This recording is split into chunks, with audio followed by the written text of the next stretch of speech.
On today's Finding Equalman show, we talk about why you form story and details about certain, let me do that again. Do it tighter. What they are specifically doing is let me stop there. On today's Finding Equalman show, we talk all about Gen Y and Gen Z and ghosting and why it's okay in the dating world, but it's not okay and not acceptable when it comes to business. Can't stop me now. Can't stop me now. I'm just doing what I do. Won't stop doing what I do. Hey, it's #1 best-selling author and motivational speaker, Erik Qualman. Most of you know me as Equalman. I'm going to be speaking a little bit quieter on today's Finding Equalman show because we are here at NYU Studios to do our podcast for Samsung, where I am the host of Business Disrupted. And we also have our own podcast called Super You. Now I'm going to go on a little rant here in terms of showing up. I love Gen Y and Gen Z. We've got fantastic people. Some of the smartest people on our team are Gen Y and Gen Z, from Mr. Driscoll to Roger to Sydney to Anthony. Amazing people. I love Gen Y, Gen Z. Kayla, they're always looking out to what's their mission? How can I help the world? It's not just about the work, but it's really about the world. So I'm the biggest cheerleader when it comes to Gen Y and Gen Z. I think it's their best, brightest generations we've ever had here. But one thing that's driving me nuts is all about ghosting. For those of you not familiar with the term ghosting, what ghosting implies is in the dating world, if you get a text message and it says, hey, would you like to grab some coffee? And you, the recipient, just don't reply, you're ghosting. You've gone away. And that non-reply is essentially the same as a no for Generation Y and Generation Z. While ghosting has become acceptable in the dating world, I'm starting to see it more and more in the business world. And I'll tell you right now, flat out, no matter what generation you're in, ghosting is completely unacceptable in the business world. And what do I mean by ghosting in the business world? We've seen it here firsthand at Equalman Studios, and we've seen it across all of my colleagues, whether they're in Silicon Valley or whether they're in Shanghai, is what we're starting to see is if you have a job interview, for example, set up, and you just simply decide not to show up to that job interview.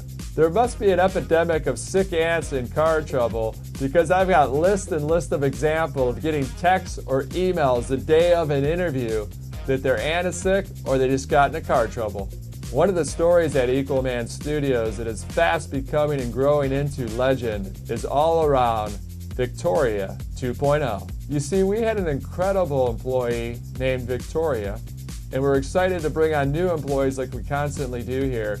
And her name was Victoria, so we were calling her Victoria 2.0. So the day that Victoria 2.0 was to begin her job, that's right, to start her job, we received a now infamous text. To paraphrase the text, it went something like this. I'm so sorry, but I've had issues with my leasing office at my apartment this morning, and then traffic was much more difficult than I anticipated, so I've turned around, and I appreciate it, but I don't want to work there. The day Victoria 2.0 was to start her job, that's right, start her job, we now received her infamous text.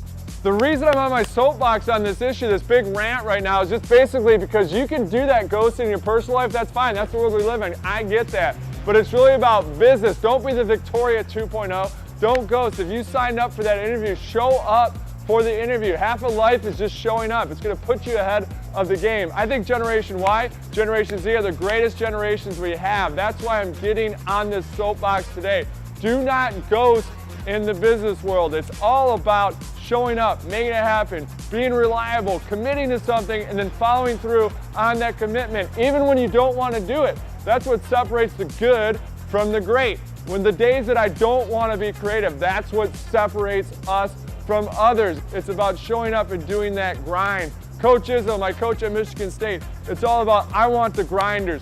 I want the grinders. Of course he wants 5-star athletes, but he'd rather have a 4-star athlete that's willing to grind, that's willing to get better, and that's so true in the business world as well. So do not ghost in the business world. So for all you Sydneys, Kaylas, Rogers, Anthonys, and Mr. Driscolls out there, keep rocking it. You guys are the greatest generation, Generation Y and Generation Z. This is your time to achieve your best life. This is your time to unlock and unleash your inner superpowers. And understand those superpowers need to be done on a day-to-day basis. Trust is built over time and by little things, not big things. And so it's really about doing that grind every day and understanding the mindset of, I get to do this. I was born into this amazing opportunity that is the here and now. It's the greatest time to live because success is a choice, but you only have that choice is if you decide to show up, and that is half the battle. That's it for today's rant, and thank you for joining the Finding Equalman show. A reminder to all of you out there that half of life is showing up, the other half is the attitude that you employ. It's a get-to attitude, not a have-to attitude.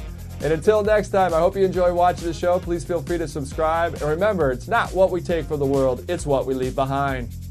That's all you need. It's less than 150 in Audacity software. That's less than 150 books.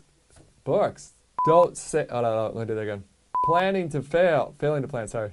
Failing to plan is planning to fail. Okay.